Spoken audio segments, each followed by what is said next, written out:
Hello guys, I am Hrithik Raj and welcome back to E square science. तो इस lecture में हम क्लास 9th केमिस्ट्री का chapter number 2 that is matter around us pure. Okay, chapter को पढ़ने से पहले हम इस चैप्टर के कंटेंट्स के बारे में जान लेते हैं, इस चैप्टर के टॉपिक्स के बारे में जान लेते हैं कि इस चैप्टर में हमें कौन कौन से टॉपिक्स को कवर करना है। ओके, सो हमारा पहला टॉपिक है एलिमेंट्स एंड कंपाउंड्स, दूसरा मिक्सचर, तीसरा solution and then after saturated solution, unsaturated solution, solubility, suspension, colloidal solution, Brownian motion, Tyndall effect of electrophoresis, separation of mixture, centrifugation,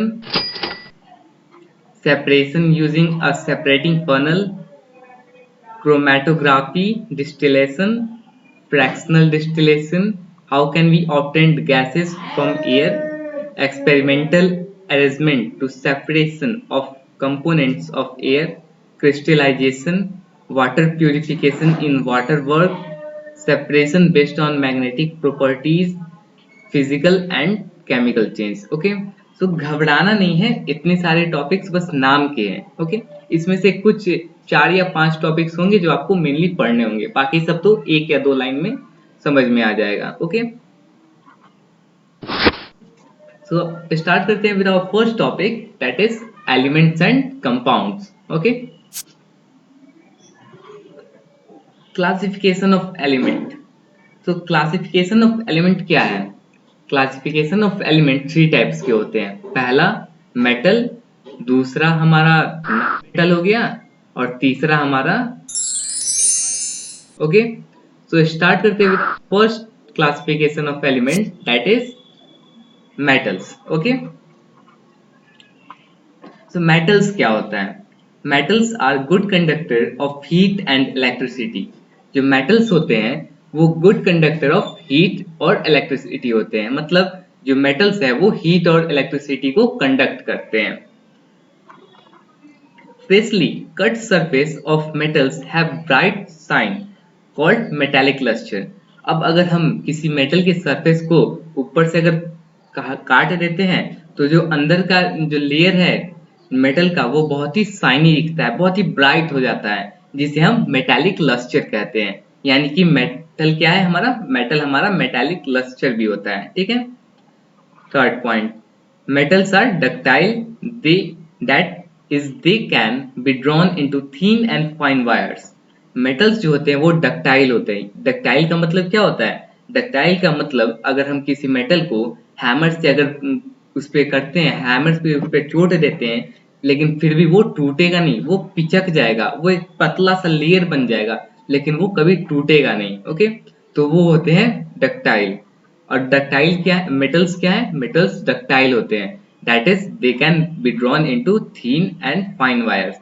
इसीलिए मेटल्स का यूज किया जाता है हमें बहुत ही पतले और फाइन वायर्स को बनाने के लिए। ओके, अब बात कर लेते हैं नॉन मेटल्स की। तो non metals are poor conductor of heat and electricity.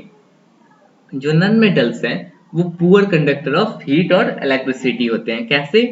अगर किसी इलेक्ट्रिसिटी का काम करना हुआ तो हमें सजेस्ट किया जाता है कि हमें प्लास्टिक का जो ग्लव्स होता है, वो रबर का ग्लव्स होता है, उसे हम पहनकर तब कोई इलेक्ट्रिसिटी का काम करें, क्योंकि रबर क्या है? इंसुलेटेड है, और इंसुलेटर कभी इलेक्ट्रिसिटी को कंडक्ट नहीं करता, और रबर नॉन मेटल भी है, इसीलिए हम उसका यूज करते हैं। ठीक है, second point, non metal are not ductile. अब नॉन मेटल जो है वो डक्टाइल नहीं होते हैं। डक्टाइल मैंने अभी बताया। तो नॉन मेटल क्यों नहीं डक्टाइल होते? क्योंकि अगर नॉन मेटल को हम हैमर से उस पर चोट करेंगे तो नॉन मेटल जो है वो ब्रेक हो जाएगा। ठीक है, और तीसरा पॉइंट देखो, non metals are not lustrous. Non metals जो होते हैं वो लसरस नहीं होते, यानी कि अगर नॉन मेटल के सरफेस को अगर काटा जाए तो वो जो है शाइनी सरफेस नहीं देते हैं, इसलिए हम उसे लसरस भी नहीं कहेंगे। Non metals show a variety of colour. Non metals जो हैं वो वैरायटी ऑफ कलर को शो करते हैं। ठीक है, मेटलोइड, they are neither conductors of electricity like metal nor insulator like non-metal, they are semi-conductor।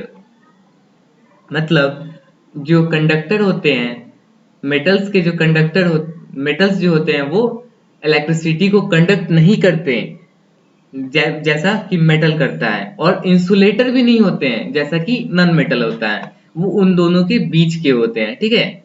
उसे हम क्या कहते हैं, semiconductor. Okay, second point, the elements which show some properties of metal and some other properties of non-metals are called metalloids। जो element है अगर वो कुछ मेटल के प्रॉपर्टीज शो करें और कुछ नॉन मेटल के प्रॉपर्टीज शो करें तो वैसे एलिमेंट को हम मेटलॉइड कहते हैं। ओके, तो हमने क्या जाना कि classification of classification of element कितने हैं, 3 टाइप्स के, पहला मेटल, नॉन मेटल और मेटलॉइड। अब हमने तीनों के बारे में डिटेल में जान लिया है, तो अब हम some important facts about metals के बारे में जानते हैं, ठीक है। मेटल्स में क्या क्या खूबी होती है। Silver is the best conductor amongst metal.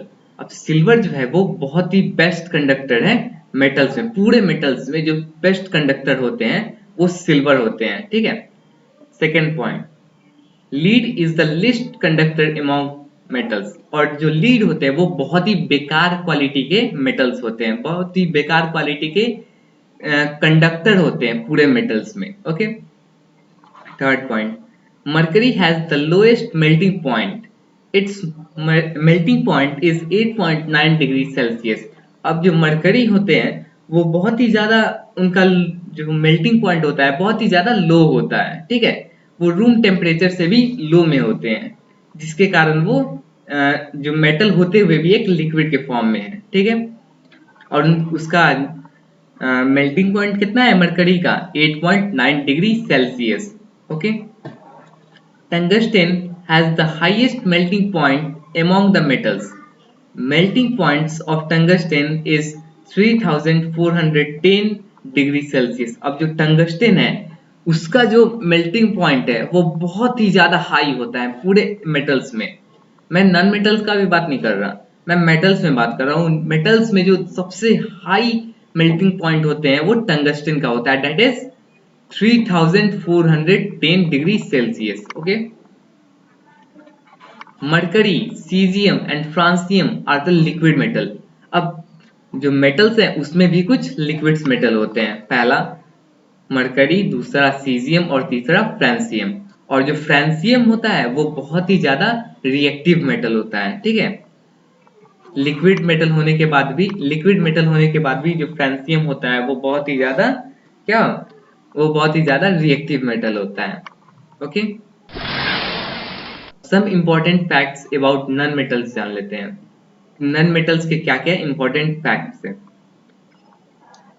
देखो, bromine is the only non metal which is liquid at room temperature. अब नॉन मेटल में मात्र एक जो एलिमेंट है वो लिक्विड स्टेट में पाया जाता है, वो है ब्रोमीन। और हमारे मेटल में कितने हैं, 3, that is mercury, caesium and francium. Okay, और नॉन मेटल में ब्रोमीन, ठीक है। ये एक सिंगल एलिमेंट है जो कि रूम टेम्परेचर में हमें इसे लिक्विड में पाते हैं। Second point, conductor is the best, carbon is the best conductor among non metals. अब जो कार्बन होते हैं वो बहुत ही बेस्ट कंडक्टर होते हैं नॉन मेटल का। नॉन मेटल्स में मात्र एक ही ऐसा एलिमेंट है जो कि बेस्ट कंडक्टर है नॉन मेटल में, ठीक है। क्योंकि नॉन मेटल क्या होता है, वो तो जनरली इंसुलेटर होता है, लेकिन कार्बन उसमें एक एक्सेप्शन है। कार्बन जो है बहुत ही बेस्ट कंडक्टर होता है नॉन मेटल्स में। Fluorine is the most reactive non metal. अब जो फ्लोरीन होता है वो बहुत ही ज्यादा रिएक्टिव नॉन मेटल होता है। Carbon is the only non metal having the highest melting point and boiling point. अब जो कार्बन है वो मात्र एक ऐसा नॉन मेटल है जिसका हाई होता है मेल्टिंग पॉइंट और बॉइलिंग पॉइंट, जिसका मेल्टिंग और बॉइलिंग पॉइंट हमेशा हाई होता है, ठीक है। उसे हम क्या कहते हैं, carbon. There are 11 gases non metallic element. अब जो गैसेज हैं नॉन मेटालिक में, जो गैसेज हैं वो टोटल 11 होते हैं। ओके, अब हम बात करते हैं कैरेक्टरिस्टिक्स ऑफ कंपाउंड के बारे में। अब हमने एलिमेंट्स के बारे में तो पढ़ लिया, अब हम कंपाउंड के कैरेक्टरिस्टिक्स के बारे में पढ़ेंगे। A compound is always composed of 2 or more elements combined together chemically in a fixed proportion of mass. जो कंपाउंड होते हैं वो हमेशा दो या दो से ज्यादा एलिमेंट्स के कॉम्बिनेशन में रहते हैं, ठीक है। और ऐसा नहीं कि कुछ भी उसमें कॉम्बिनेशन हो जाए, कार्बन हमारा 100 हो जाए और हाइड्रोजन 1 हो जाए, ऐसा नहीं। जो कार्बन और ऑक्सीजन जैसे है या फिर जो भी एलिमेंट है उसका प्रोपोर्शन जो है एक फिक्स्ड होता है कि भाई तुम्हारे साथ हम अगर कार्बन 1 है तो हम ऑक्सीजन यहाँ पे 1 लगाएंगे, कार्बन 1 है तो हम यहाँ ऑक्सीजन यहाँ 2 ही लगा सकते हैं। ऐसे करके कुछ फिक्स्ड प्रोपोर्शन होते हैं जिसके कारण जो कंपाउंड होते हैं वो फॉर्म्ड होते हैं, कार्बन या किसी भी अदर एलिमेंट एक साथ कंपाउंड फॉर्म करते हैं। The properties of a compound are different from those of its constituent elements. अब जो प्रॉपर्टीज होते हैं कंपाउंड्स के वो डिफरेंट होते हैं एक दूसरे से, उसके एलिमेंट से डिफरेंट होते हैं। मान लो कि अगर कार्बन मोनोऑक्साइड है, CO उसका फॉर्मूला होता है। अब कार्बन मोनोऑक्साइड का जो कैरेक्टरिस्टिक्स होगा, जो प्रॉपर्टीज होगा वो कार्बन का नहीं होगा। मतलब उसमें होगा कार्बन का जो प्रॉपर्टीज है, कार्बन मोनोऑक्साइड का जो प्रॉपर्टी है उसका कुछ प्रॉपर्टी कार्बन में होगा लेकिन पूरा नहीं होगा। वैसे ही ऑक्सीजन में कुछ प्रॉपर्टी होगा कार्बन मोनोऑक्साइड का, लेकिन कार्बन मोनोऑक्साइड का पूरा प्रॉपर्टीज ऑक्सीजन में नहीं होगा। इसका मतलब कार्बन मोनोऑक्साइड जो है उसके पास जितना प्रॉपर्टीज है अगर उसके एक एक एलिमेंट में देखा जाए तो वो पूरा का पूरा प्रॉपर्टीज हमें नहीं मिलता है, ओके। क्योंकि उसका फॉर्मूला चेंज हो गया, उसका मॉलिक्यूलर फॉर्मूला जो है वो चेंज हो गया। When a compound is formed, there is a liberation of large amount of heat energy. जब कोई कंपाउंड फॉर्म होता है तो उस समय जो है बहुत ही ज्यादा हीट एनर्जी का निकलता है, प्रोडक्ट में हमारा जो हीट एनर्जी है वो बहुत ज्यादा मिलता है, ओके। रिएक्टेंट और प्रोडक्ट्स तो जानते होगे ना। रिएक्टेंट्स क्या होता है, जो एलिमेंट एक दूसरे से कंबाइन करके एक नया सब्सटेंस फॉर्म करते हैं, और प्रोडक्ट क्या होता है, जो नया सब्सटेंस फॉर्म हो रहा है वही हमारा प्रोडक्ट हो गया। तो प्रोडक्ट में जो हमारा हीट एनर्जी का जो उत्पादन है वो बहुत ही ज्यादा होता है कंपाउंड के फॉर्मेशन में, okay. The compound do not decompose on their own and they are quite stable under ordinary condition. जो कंपाउंड है वो अपने आप डिकम्पोज नहीं हो जाते, अपने आप ब्रेक डाउन नहीं हो जाते। जैसे कार्बन मोनोऑक्साइड है वो अपने आप ब्रेक डाउन नहीं होगा, उसमें हम अपने से कुछ उसमें रिएक्शन कराएंगे, हीट देंगे जिसके कारण वो ब्रेक डाउन होगा कार्बन प्लस ऑक्साइड में, ऑक्सीजन में, ओके। वो अपने आप ब्रेक डाउन नहीं होता है, वो हमारी मदद से वो ब्रेक करता है, जो कंपाउंड होता है वो ब्रेक करता है। या फिर किसी रिएक्शन अगर कार्बन मोनोऑक्साइड के पास अगर हम एक और ऑक्सीजन दे दें, कार्बन मोनोऑक्साइड प्लस ऑक्सीजन, तो क्या बनेगा, CO2, ठीक है। अब डिफरेंस जान लेते हैं एलिमेंट्स और कंपाउंड्स के बारे में। अब हमने पढ़ा एलिमेंट्स क्या होता है और कंपाउंड्स क्या होता है, लेकिन अब हम सीधा सीधा एलिमेंट्स और कंपाउंड्स के डिफरेंस जान लेते हैं। ये क्वेश्चन बहुत ही एग्जाम में बहुत ही ज्यादा पॉपुलर है, स्कूल एग्जाम में ये बहुत ही ज्यादा पॉपुलर है गाइस। तो हमेशा पूछा जाता है कि write the differences between elements and compounds. So इससे आप, मैं सजेस्ट करता हूँ कि इसे आप रट लें, एकदम समझ लीजिए, अच्छी बात है, लेकिन इसे रट भी लिया करिए कि कोई चीज छूटे नहीं, ओके। तो पहला पॉइंट है, अगर हम एलिमेंट्स की बात करें तो elements is a pure substance which is composed of only type of atoms. जो एलिमेंट्स होते हैं वो एक प्योर सब्सटेंस होते हैं जो कि सिर्फ एक एटम का बना हुआ रहता है, उसके पास कोई ज्यादा एटम्स नहीं होता है। अगर तुम्हारे पास, अगर हम बात करें कार्बन की, तो कार्बन के पास कितने एटम है, अगर तुम पीरियोडिक टेबल उठाकर देखो तो तुम्हारे पास मात्र एक एटम मिलेगा, कार्बन का सिर्फ एक एटम है। इसलिए वैसा सब्सटेंस जिसके पास मात्र एक एटम है उसे हम एलिमेंट्स कहेंगे। लेकिन अगर वही चीज कंपाउंड में देखा जाए तो कंपाउंड भी एक प्योर सब्सटेंस है, लेकिन जो उसका फॉर्मेशन है वो more than one type of atom से होता है। जैसे कि कार्बन मोनोऑक्साइड, यहाँ पे कार्बन का एक एटम हो गया और ऑक्सीजन के एक एटम हो गया। कार्बन जब भी कंपाउंड फॉर्म होगा वो एक एटम से ज्यादा होगा, ठीक है। जैसे कि कार्बन मोनोऑक्साइड, तो कार्बन का एक एटम और ऑक्सीजन का एक एटम, तो मिलके हो गया दो एटम, ठीक है। तो एलिमेंट्स के पास हमेशा वन एटम होगा और कंपाउंड्स के पास हमेशा मोर देन वन एटम होगा, ओके। अब बात करते हैं second point of elements. A monoatomic element can't be separated by any means of physical and chemical means. अगर हम किसी एक एटॉमिक एलिमेंट को अगर हम सेपरेट करना चाहें तो वो सेपरेट नहीं हो सकता बाय फिजिकली या केमिकली। हम उसमें फिजिकली भी कुछ लगा दें या फिर केमिकली भी उसमें कुछ कर दें, वो सेपरेट नहीं होने जा रहा। मान लो कार्बन है तुम्हारा, अब कार्बन को क्या तुम ब्रेक कर सकते हो? तुम फिजिकली अपने से भी कार्बन को लेकर तोड़ोगे? अगर तुमने तुम्हारे पास एक कार्बन का आइटम है, अगर तुम उसे तोड़ भी देते हो तो तुम्हारे पास क्या मिलता है? वो भी एक कार्बन ही मिलेगा।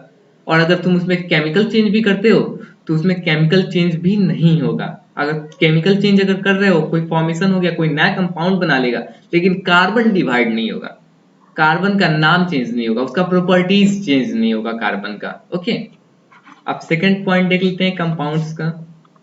A compound can be easily separated into new substance by chemical means.